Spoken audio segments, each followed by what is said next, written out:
The following is a production of DallasCowboys.com and the Dallas Cowboys Football Club. How about them Cowboys? Yeah, go Cowboys! This is the DallasCowboys.com Draft Show. Your war room for insider news and draft analysis from deep within the confines of Cowboys headquarters at the Star in Frisco. Now, your hosts, Vach Lombardi, Nick Harris, Bobby Belt, Tommy Yarrish, and Kyle Youmans. Today is Thursday, February 26, 2026, and we are live from Radio Row in Indianapolis, Indiana. We are 56 days away from the NFL Draft in Pittsburgh, Pennsylvania. Welcome into the Draft Show presented by Miller Lite, the only beer of the Dallas Cowboys, and we've got the entire Draft Show crew that is on site here in Indy for the NFL Scouting Combine on hand today with Tommy Yarrish, Nick Harris, Bobby Belt. I'm Kyle Youmans. Bobby, welcome back, sir. I know it's been a busy week for you, and you guys are killing it on Radio Row with the Sean and RJ crew and on 105.3 The Fan, but glad to have you back on the show. Thank you. Yeah, I was. I just woke up. I was sleeping, and now I'm here, and I'm ready to go. You just woke up? Yep, just woke up. It's been a long. How long we've been here? 3 days, something like that. 3 days. It's been a long 3 days so far, but it's good. This is what you live for. Who are you drafting at 12? You've already figured it out, right? Caleb Downs. We're doing that. We're running. Yeah. We're gonna tell everybody just leave them alone. Treat safeties like you've treated them for the last decade, which is don't pick them, and then let's grab them at 12. Man, I would love that if it could happen. That would be the pipe dream, but there's no way to even – I don't know if there's even a way to dream about that at the moment. Vach is not here right now. Sure. So can I ask a question? Yeah, of course. Okay. So that was a spot-on Vach impression. You mentioning that who are you taking at 12 and then who you running up there taking. So we interviewed Will McClay on The Fan this morning. I know you guys interviewed him on DallasCowboys.com too. Yeah. I don't believe Nick interviewed him, but we did. We had talked about. I was talking with John Machota, and Will had said, what do we most frequently get wrong? That was one of the questions for Will, and Will had said the thing that most frequently gets wrong is like you guys don't see fit. Like you can go, okay, that's nice that's a position that fits a need, but that unless you really know the nuts and bolts, you don't know why that player just doesn't jibe with what we're trying to do here. You have to know all the specifics. And so he's like, that's what you miss a lot of times whenever you're trying to mix and match. And John said, when he said that, I was immediately trying to think well, he also said that he'll look at the mock draft sometimes and go, y'all are wrong. Y'all are missing this. That would never happen. So he's like, the first thing I thought was how frequently I've seen Mansour Delane mock to the Cowboys. And he's like, are we missing the fit there of he's not a typical Will McClay corner, in terms of his length and everything else. And so that made me think, when he's saying that, who pops into your head at 12 when Will says, you guys just sometimes will assign a player, you'll get it right, and I look and go, you're missing the fit. That's why you guys don't understand that wouldn't happen. Who, pops into your head like that in this draft? I've got a name outside of Caleb Downs that I would love to throw out there, but I want to get yours Downs first. wouldn't fit?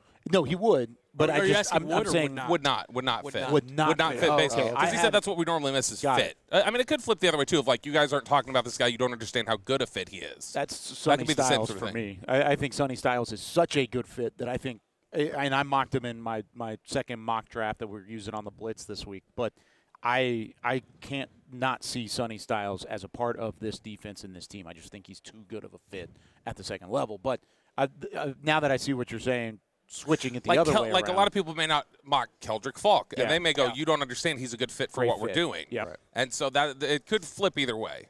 What about Jermon McCoy we got to talk to the secondary players, some of the secondary players today at the podiums. He's not working out. There's the injury history. Would that classify him as a non-fit? I mean, that could be something that if they felt like Revel, if Revel didn't go the way they wanted to, and they just went, you know what, we don't want to do like a red shirt guy or a guy who's coming off of red shirt year, that may be it. And so it's more just what are the fits we're missing potentially that we're wrongly ascribing that player to? Because another guy we were just talking before the show, Ruben Bain, with arms that are on the smaller side, they typically have not drafted a lot of edge rushers who are smaller armed edge guys either. And same, excuse me, gosh dang. Same could be said for Texas A&M edge Cassius Howell. Yeah. Both of them came in with the shortest arm length in the edge group today. If Cassius Howell is drafted, which he will be, he'll have the shortest arms of any player in the NFL since 1999. Wow. Ooh. At 30 and 1/8 inch. Any edge rusher drafted, Correct. period. Correct. Wow. Yeah. That's tough. Since 99. Yeah, that's insane. That's that's T-Rex arms like on a Yeah. another Yeah. level. For That's insane. Yeah, that's Those are arm lengths that generally are not like that'll get you disqualified on some corner boards. For real. Yeah, Yeah. and it's the juxtaposition of he was the SEC Defensive Player of the Year this last season, and he knows how to use that length, even though sometimes it's not to his advantage. He has been able to show that his shorter arms can win him some instances. It's less about with these shorter arm guys and the long arm offensive tackles. That's what you really worry about when they're coming into the league, right? It's more so how they get under those long arms, and it's they have to be so good at countering. They can't really attack. But you can find some guys who are so good at countering that it would have been better had they had the short arms than if they had the longer ones. And, John Owning of PFF, we get into that quite a bit as well. And he doesn't see arm length as a negative at all. It's how you use your length, whether it's long arms or short arms.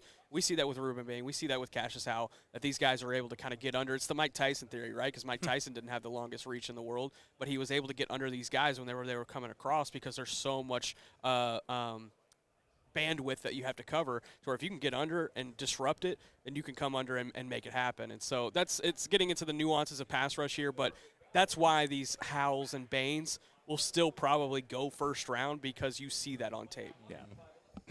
I feel like I see it more so with Bain than I do with Howell. Yeah. I haven't been very high on Howell since the jump, and I think that sure when he was on this year, and SC Defensive Player of the Year absolutely deserved it. I'm not saying he didn't, but there were one too many instances where those bigger long arm tackles would just get a hold of him and completely take advantage of him, and that could happen on a week-to-week basis in the NFL. So if that's what you're banking on a first-round pick to come in and have that kind of production for you, you're going to have to find a way to get him in a position to where he can have the advantage and not necessarily have that weakness sought after if you're an offense. So that's why it's tough for me. And I mean, you can still say that it's probably not the best thing for Bain either. Yeah. Like that Bain's arms aren't much longer, but I think the big difference there is he's much bigger and much stronger and fuller in his frame, and he uses the counter moves and the strength to make up for it.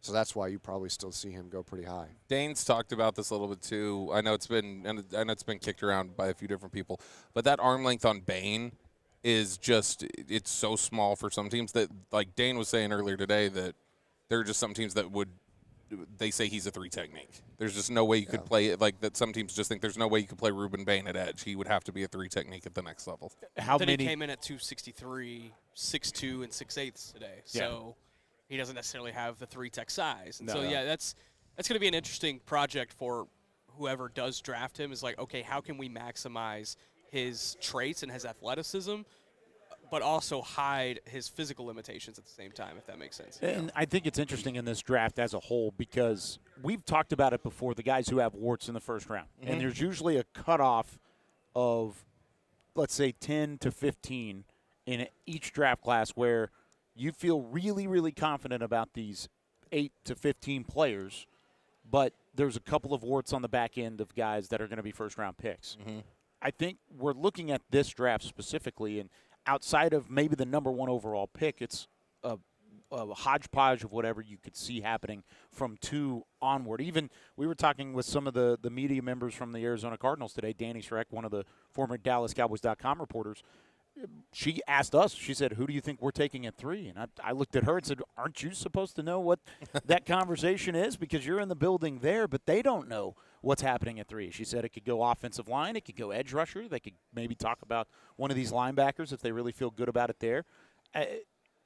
With that being said, is this a draft that's different across the board because of the amount of warts that you see on these high-level first-round prospects than maybe years past? I think there's going to be a lot of parity, and this first round is going to be really wonky. Mm-hmm. Just look at some of these respected mock drafters that you see around the space, whether it be Mel Kiper, Daniel Jeremiah, Dane Brugler. I mean, there's so many that you could pick from. They are all over the place after pick 1. Pick 1, it seems to be the only thing with any sort of finality at this point. I mean, we learned a little bit more today about the New York Jets and what they're going to be trying to do at pick number 2 when they traded away Jermaine Johnson and acquired Tavondre Sweat. But they will probably be hunting down either an off-ball linebacker or an edge. I think Arvell Reese makes a lot of sense for them at 2. But they could also go Caleb Downs. They could also go David Bailey. I mean, there's a lot of options for the Jets as well. This top 10, it's going to be really fluid. And I think if you're looking at it from a Cowboys standpoint, that's probably the best case scenario. Yeah. Because, yes, it could hurt you because you could be wiped out at 12, but it also could heavily benefit you to where you look up at 12 and you're like, wait a second, Mansour Delane's here, Ruben Bain's here. Like, how did this happen? You can really make that work. Is this a draft, though, where you feel like obviously you have people you like Downs is somebody that everybody likes. People love Arvell Reese, like guys like that. And you're sitting there. I think the 2 most common names we hear of people talking about, man, that'd be great if they could get there. We don't know if they will. It have been Caleb Downs and Sonny Styles are the 2 most frequent that you hear. But, like, when you say wipeout, it does feel like there's so much parity here that I don't know that there's any sort of classic wipeout scenario that they could even be faced with at 12. Because I think you could lose out on Bain or you could lose out on Downs. You could lose out on Styles. You could have you lose out on your top guys. But, like, last year, like, McMillan is who you wanted. But, like, I don't know that you felt like when you got down there you were going to be wiped. You felt like, all right, Booker or somebody's going to fall down around here where it's like, that's somebody we'd still be happy with that we're going to be able to get here. Yeah, I think, well, let's count them up. Sonny Styles, Caleb Downs. These are all guys that you would be comfortable taking at 12. Absolutely. Let's run through it really quick. Caleb Downs, Sonny Styles, Arvell Reese, Ruben Bain, David Bailey, Mansour Delane. Who else we got? You could throw. I mean, a strong 6 right there. I mean, Strong yeah. 6. Jeremiah Love. I'm looking at it from a defensive I know, perspective. but I mean, if you're talking about You throw 11 him in picks there. that go ahead of you, Yeah, let's throw in Jeremiah Love as well, and then you got Francis. Fernando Mendoza, who's going to go 1. That's 8, and then you still have 3 other spots in there. I think there's a realistic scenario where it is, quote-unquote, wiped out. It depends on how fluid things get, and you're rooting for these teams above you to start taking some offensive guys. You need both wide receivers. You All need 3. Tate and Tyson. Yeah, you could throw Lemon in there too. You could throw all those guys into the fold. You would love to see Jeremiah Love at least either on the board for you at 12 or going early. I think either one of those is a scenario where if you're a fan of the Cowboys, you could be okay with. you want somebody to fall in love with Ty Simpson. Exactly. Ty Simpson needs to hop up there, and he is going to throw this week, so that's something significant to keep an eye on. But Which you just counted up how many? that's 7 or 8. 8. You were up to 8. Okay, and then you got the 2 tackles, which I'm not saying they would take, but I'm saying you've got Could 2 go offensive before you. linemen that are probably going to go before you. Spencer Fano out of Utah, Francis Mountgo out of Miami. Yeah, and then at that point you're talking about now you're 10 picks into this, and that's obviously there's concerns about Jermod McCoy, who's not going to work out over this, but, like, I mean, McCoy's considered a higher talent. Like, I think there's just enough secondary guys that they're interested in that there's somebody there that, all right, maybe it wasn't our top choice here, but we've got – because they've run into some classic wipeouts before where it's like there's no one really here we want anymore. Yeah, I worry about a scenario where the phone lines aren't on and you're forced to make a pick like Colton Hood or a Jermon McCoy or maybe even swinging already for some of those second-tier edge rushers, whether it be a Cassius Howell or even a Josh Josephs, who I'm starting to really grow on out of Tennessee. I just worry that you end up in a situation where you're really reaching there at 12. Who's y'all's highest graded receiver? I have Tyson. Carnell Tate. Tate, okay. So what we just ran through there, in that scenario where all those guys win, your highest graded receiver's probably there. Would you just say, well, that like I can't devote resources to that, or do you say it's a 3-receiver league? I think you have 3 receivers if you have You're Pickens. hoping the phone lines are working. You've got like at this point, but if I imagine if you've tagged Pickens, he's not done by that point. I think that drags into the summer if he's tagged. It allows the opportunity to trade Pickens. So that's what I mean. No You doubt. would be able to at that point go, he's not. We've got him tagged, but it's not done. Let's just make this pick and then either rescind the tag, make a trade, do whatever. Yeah. Yeah. You could do a couple of those options. And I think offensive players, we've talked about this so many times before, where we've been solidified defense. They're going to invest in defense. They're going to do this. They're going to do that. And then all of a sudden we get to draft day and it ends up being an offensive player. I think last year showed that was a possibility. I know we were looking at wide receiver. You end up as an offensive lineman. So definitely something to keep an eye on as we continue forward into the draft process. When we come back on the draft show, we're going to attack some Twitter on the 20. We've got some great questions from NFL draft fans out there. And then as the show goes on, we're going to reevaluate the list that we went through yesterday, but we're going to talk about the secondary players that said that they have met with the Cowboys at the Combine here in Indianapolis this week. With Tommy Yarrish, Nick Harris, Bobby Belt, I'm Kyle Youmans. This is the Draft Show on DallasCowboys.com. Life is a workout, and Smoothie King is here to help you power through. Whether you're maxing out overhead presses, pushing through chest flies, or being the hero your golden retriever needs to carry them over that scary bridge, Smoothie King has the fuel to help you go all out.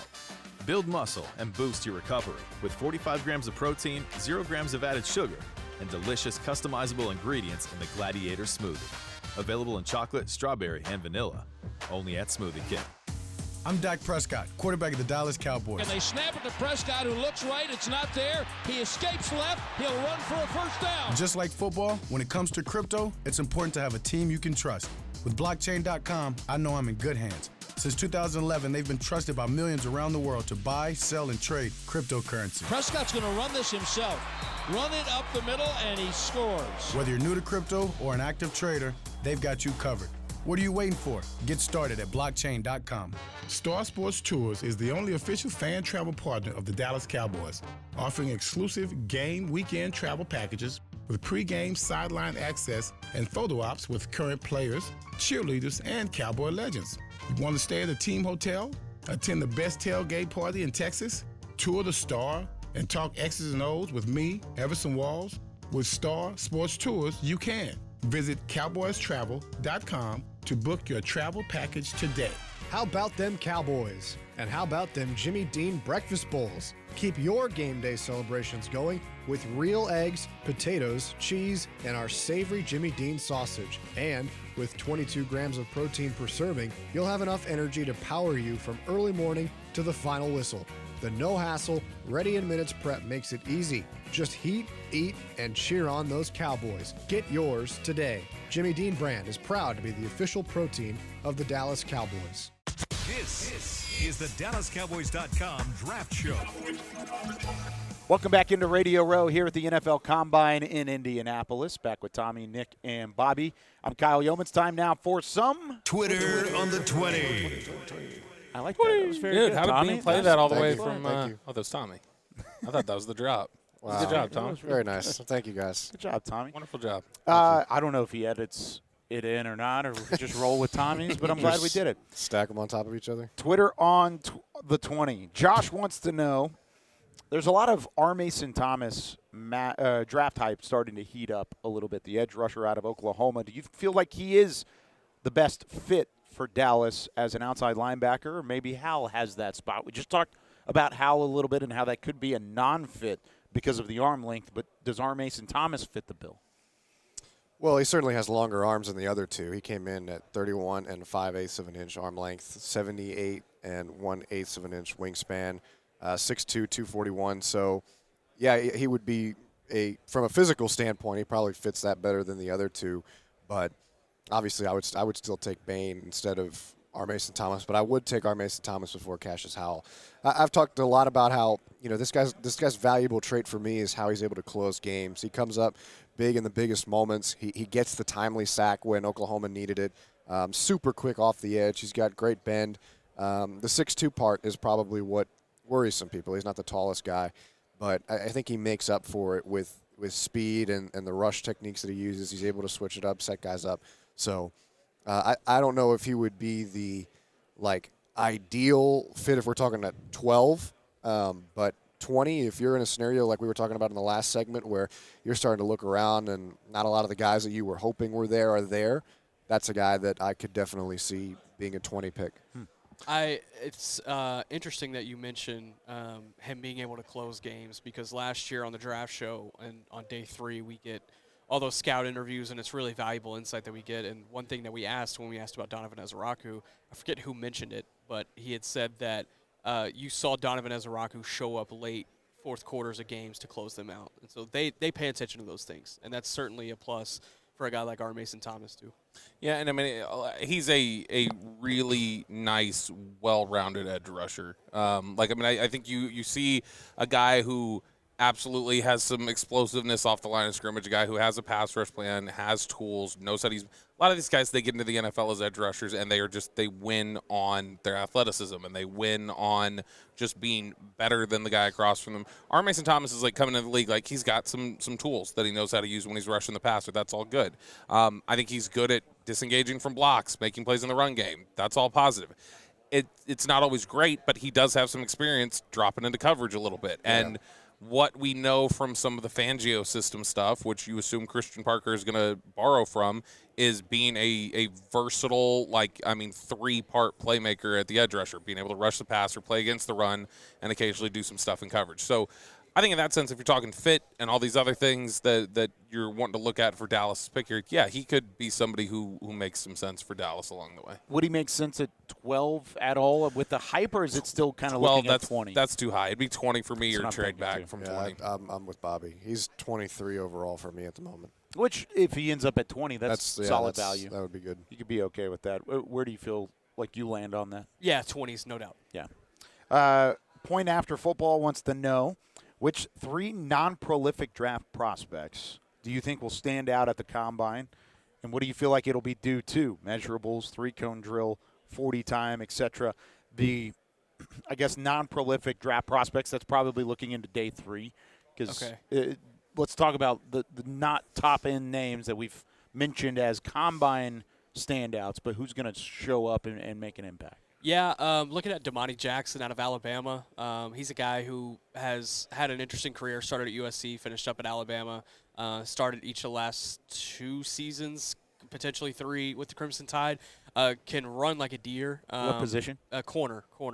Can run like a deer, but there's going to be some questions about, his positional hip fluidity. I mean, he's kind of stiff in movement, more of a straight line type of guy, but I wonder how he looks in the positional drills. But if we're looking at it from a combine standpoint and a testing standpoint, Damani Jackson's going to be a guy that gets in there. A few receivers. I mean, we talked about Brendan Thompson out of Mississippi State, Berrien Brown out of LSU, previously of Kentucky, Kendrick Law as well. There's going to be a lot of receivers that make some money. I'm trying to think. There's a running back that I've been keeping an eye on here for this week, and it's blanking from me right now. If y'all keep going, I'll find it. I mean, I think guys that you're talking about, classically, I think whenever people talk about the comment, it's like, who really pops with 40 speed, or who comes in here with just insane measurables. I think some guy who, like a lot of people, and it's already kind of building this morning a little bit when you've seen some of the D-line measuring. Caleb Banks is just such a massive human being. Yeah. And what he's somebody who's as? 6'6" and like 3. I can't remember. I think it was like 335 or something. My goodness. It was with like massive arms. He looks like a prototype defensive tackle, like your dream defensive tackle. And then I think Malik Benson, Oregon is going to run really fast. Zachary Branch could run really fast from Georgia. Like those are guys who stand out, I think. So Banks is go ahead. Go ahead. You got it. Banks 6'6", 327, 10 7-inch hands, 35-inch arm. 85 and 3/4 wingspan. That's giant. And so here's the percentiles. Height is 98th percentile. Weight's 89th percentile. Hand 94th. Arm 94th. And wingspan is 99th. It's the longest at the combine for a defensive tackle since 1999. Okay, so kind of going on that.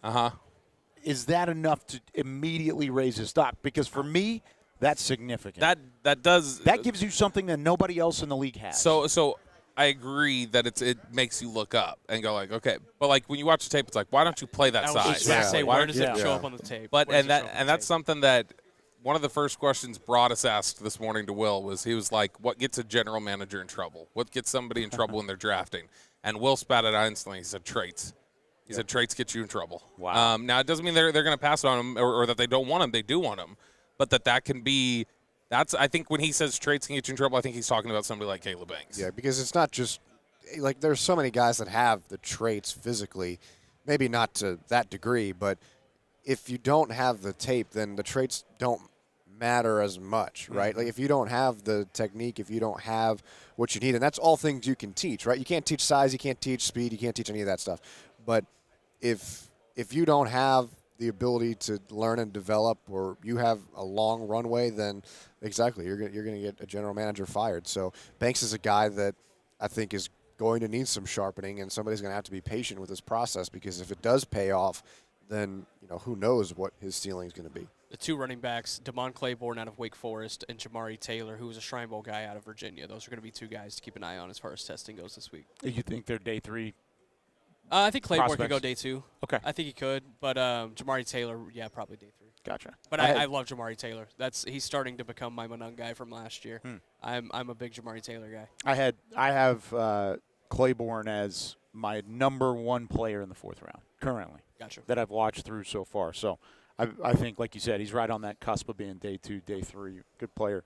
And like you said, he's fast. He's only 195 though. We'll see what he weighs out here. I think Emmett Johnson out of Nebraska will probably test really well too. He's got awesome tape. I'm a huge Emmett Johnson fan. If you're looking for some fun running back tape, which I'm a running back tape sicko, it's Emmett Johnson out of Nebraska. He's got some of the most fun tape in this class. Who was the Miami running back a couple years ago that you loved?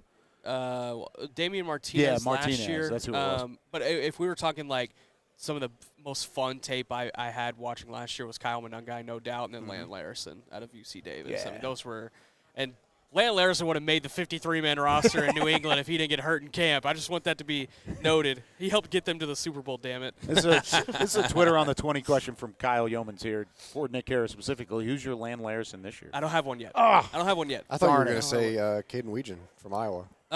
Wetchen? From a running back I think standpoint. Is it Weegan? I think so. From a running back standpoint, I don't have one quite yet, but I will. We have a official pronunciation guide. I was going to say, I haven't now had some available. gems like that. Yeah, that's part of it. Next question. Justin wants to know, if the Cowboys go Styles at 12 and Jermon McCoy, of course, corner out of Tennessee, slips to 20, you might be a little afraid of the non-workout. The Caleb Farley factor. Okay, let's talk about that. Are you scared enough to take him still at 20, or are you scared out of that immediately, and would you go Dylan Thieneman there? I would not touch I'd Jermon take McCoy. Thieneman. I would take Thieneman over McCoy at this point. So It's been a year and a half since he's played football. It terrifies me too much. And what did he say on the podium yesterday? They would know better. They're going to know better. If they look at it and they say we're comfortable taking him at 20, they have enough answers that it's okay. I'm guessing. For me and my limited access of being able to know what he's capable of, or why he sat out, or why things happen a certain way, I can't say that I would do that. They would have it. They would have to research it really hard to feel good about his medicals and everything else that I'm just not going to have access to. So blindly, where I'm at, I would not want them to do it because I just don't know. You need immediate contributors.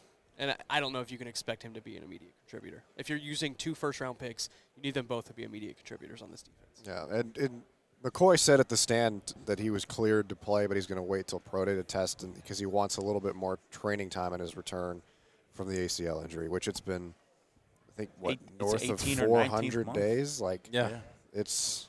I like that he said at the stand instead of the podium, like he was on trial and he was having to give testimony. He kind of was. He was getting badgered more than anybody this week, just because there's so many questions about what he has in the tank and if he can actually perform, and him not being able to do the drills here is really tough. It was. I mean, we're talking about 2 Christmases have passed since he last played football. That's big. Yeah, it's tough. He's going to get badgered with questions from here on out, regardless, especially now with him not working out. If he doesn't work out at his pro day, it puts a lot of pressure on him. I don't know who's going to feel comfortable taking him. Okay, let's say he doesn't work out at his pro day. Is he off the board entirely? You pick up a third-round pick at some point, and he's still there for you in the third round like Savone Revel was last year. Sure, yeah, third round, fine. Yeah. But nowhere in the first. The first is off the table if I'm any team at that point. What about in the second? Let's say you trade back from the first and you get a second-round pick and a couple extra picks down the line. But let's just say you're in the mid-40s. Sure. You would still take a at that point. You still use the 2 first-round picks, yes. No, you would trade back from one of them at least. No, but you trade back. Like for instance, you traded 12 to 18, and then you picked up a second, That's so you fair. still make That's 2 what I'm first-round asking. picks. Okay, yeah, that's fair. We can do that. That's probably sure. more If likely it's my anyways. third pick and I'm in the second round, then okay, sure. Okay, I can go there. Yeah, you can the tape in 2024 is great. Yeah, it's fantastic. It's good enough that if that was the tape leading into this year, he'd be a top 5 pick. He's slam dunk top 10. Yeah, right. Interesting. he's not one of those guys that at the podium was asked about if he's had the St. Elmo's cocktail yet. Like, it wasn't fun questions. No. And he stood up there, and I thought he did a nice job of answering them. But at the same point, the only answer you have is, I'm not working out here. I'm going to work out at my pro day. Now the pressure is going to be on the pro day and what he's going to do up at Tennessee. We may have to try and make a trip out to Knoxville. You want to put that on the the list? Sure. Knoxville's a good city, too. we might have to get out there. I want to go there when Texas plays there. That stadium is awesome. It's a sweet environment. Yeah, you love that sound they pump into the speakers, the crowd noise. I just like how it's got aura at night. That was Tyler Booker. We asked Tyler Booker what it was like to play in that stadium. He said, I was amazed. I stood in there and I went, wow, this is a high-class sound system. They have to pump in all this crowd noise. That's awesome. Final one. This is coming from Talking Dak, and I'm going to tweak it a little bit. He wants to know, what is one prospect you're looking forward to seeing at the Combine in general? Let's say tonight. The drills start tonight. The defensive backs are the first ones to take the field at Lucas Oil Stadium. Who tonight is one of the guys that you're looking forward to? And now I know Jermon McCoy would be on that list. He's not. But yeah, everyone. I mean, we could talk about Mansour Delane. That's going to be the one I'm most looking forward to now that Jermon McCoy's not participating. How does he run? And does Mansour Delane hit that 4.48 threshold that teams are really wanting him to hit? Caleb Downs, I just want to see how freaky he looks on the field. I think that's going to be fun. You could look at Brandon Cisse. I've heard some things this week that have kind of discouraged me around Brandon Cisse, and so I want to see him back on the field and kind of get that fresh set in my mind of Brandon Cisse. Keith Abney, I think, is going to have an awesome night out of Arizona State. Look, man, we're not talking enough about Keith Abney. This is a guy I would take at 20. He's a guy I would take at 20. I love Keith Abney. He's originally from Waxahachie in the southern DFW area. He was shout out to Dane Brugler. He put this up a couple weeks ago. He used to be a speed skater. And he would do like roller derby tournaments when he was a kid.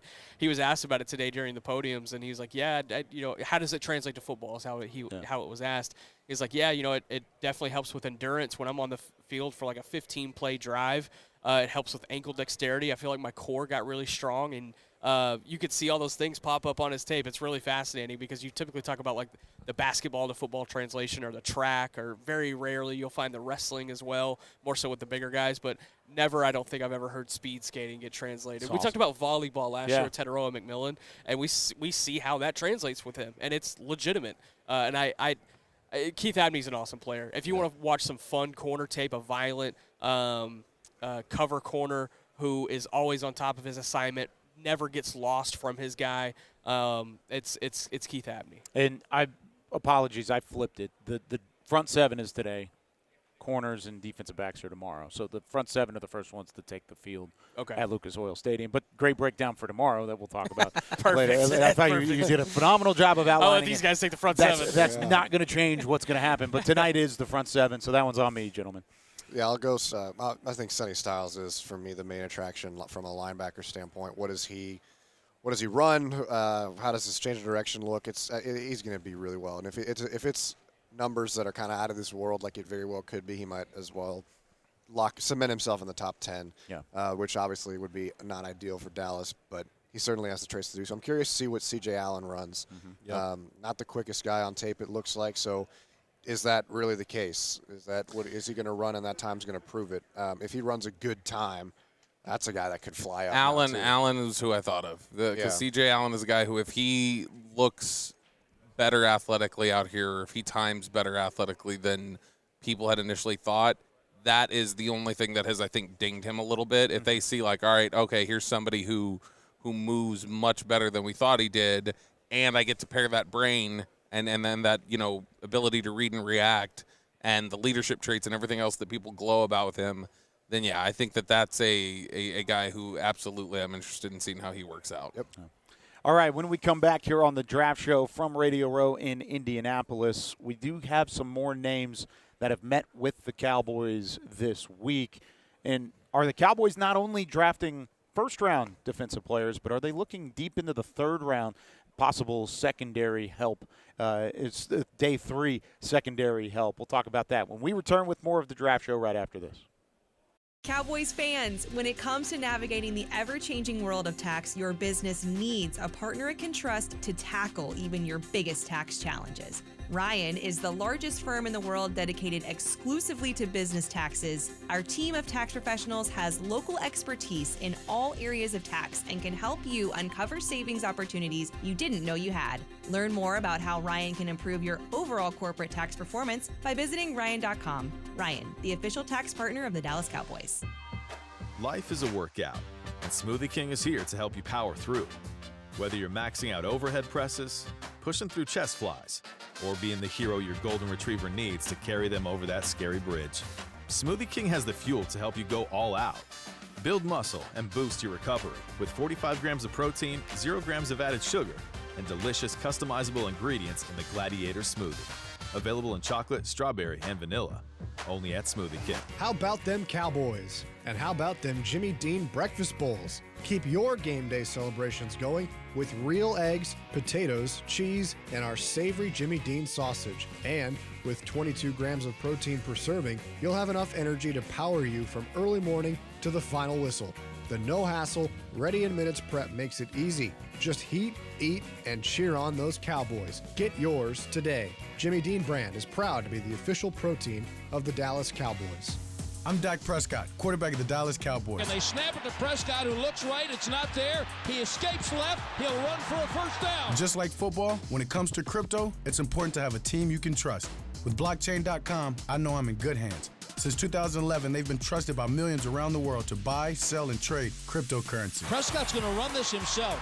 Run it up the middle, and he scores. Whether you're new to crypto or an active trader, they've got you covered. What are you waiting for? Get started at blockchain.com. This is the DallasCowboys.com Draft Show. Welcome back here on the Draft Show from Radio Row in Indianapolis. Auditions for the 2026 Dallas Cowboys cheerleaders open March 13th. Don't miss your chance to audition for America's Sweethearts. Learn more at DallasCowboyscheerleaders.com/auditions. This segment is brought to you by your Texas Ford dealers.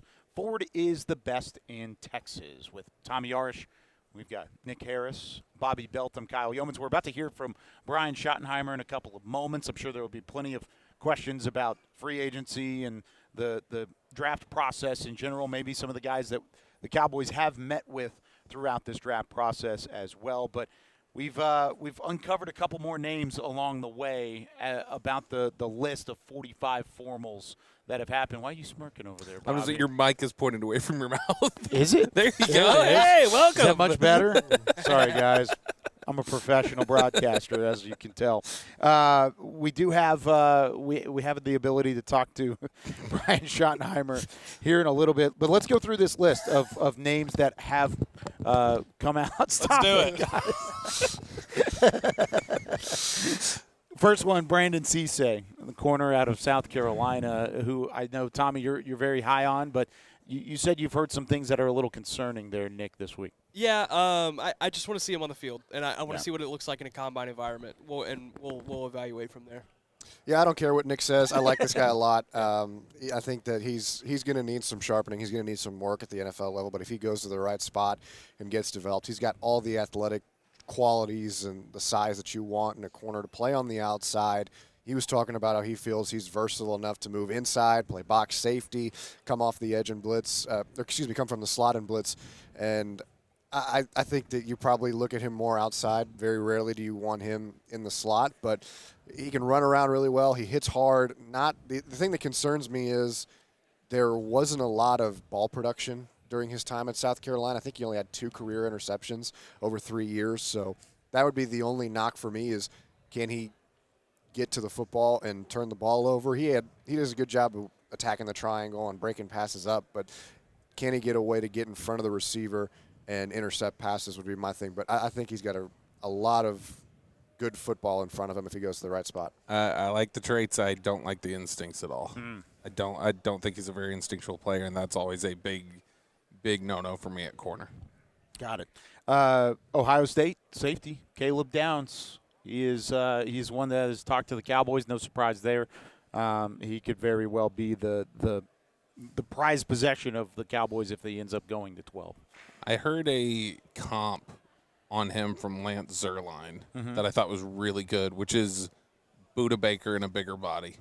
And if you, Derwin James. if you were, to, yeah, he's a little smaller than Derwin. Yeah, though. Derwin's huge. And so, but I mean, I think there's just so much safe and secure and really comfortable about Caleb Downs. Is he the safest player? He is the safest player in this draft. I don't think that's a question. Yeah. Yes. Is he the safest player in like half a decade? I think he's.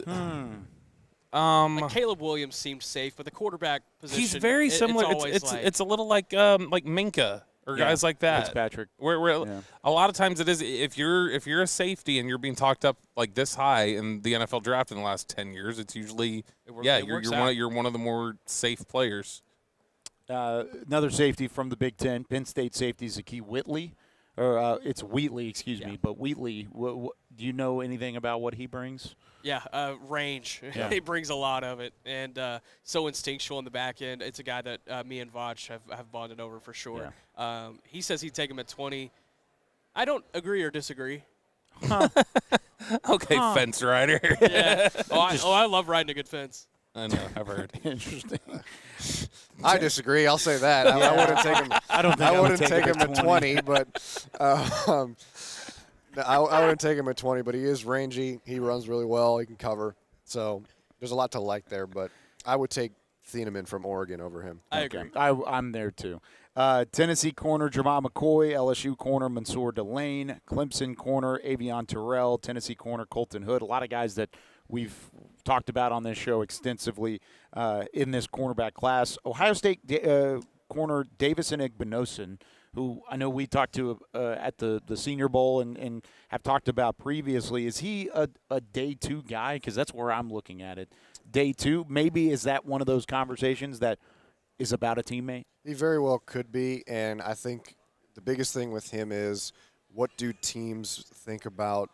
Is he going to be an issue penalty-wise? Because it was an issue for a long time at Ohio State. He did a good job this past year of limiting that. I think he was down to 6 total penalties this season after he had like 14 or something the year before that. He had 16 and 24, and he had 5 this last year. Thank you.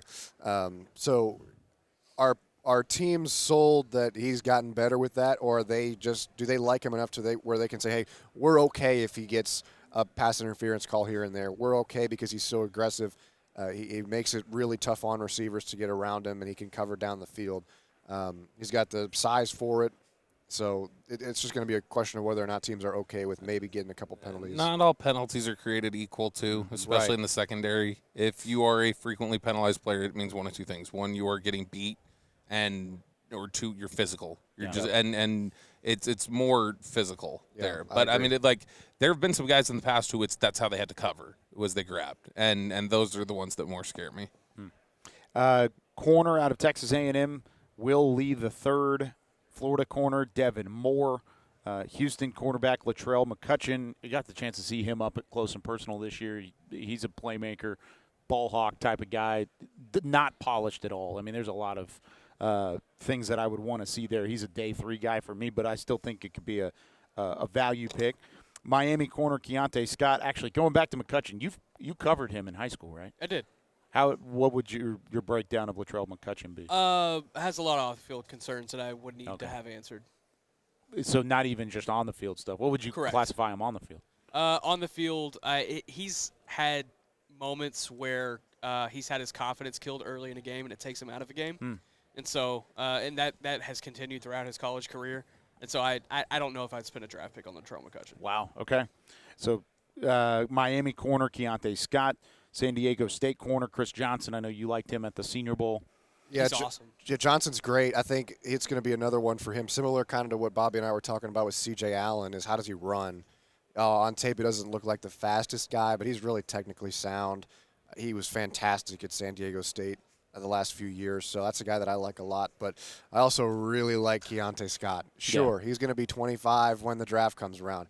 I could care less. I think that if Christian Parker's talking about, hey, we need a nickel guy who can do everything, he needs to cover, he needs to blitz, do whatever, go over the middle of the field, I think Keontae Scott would be a really good guy for that role.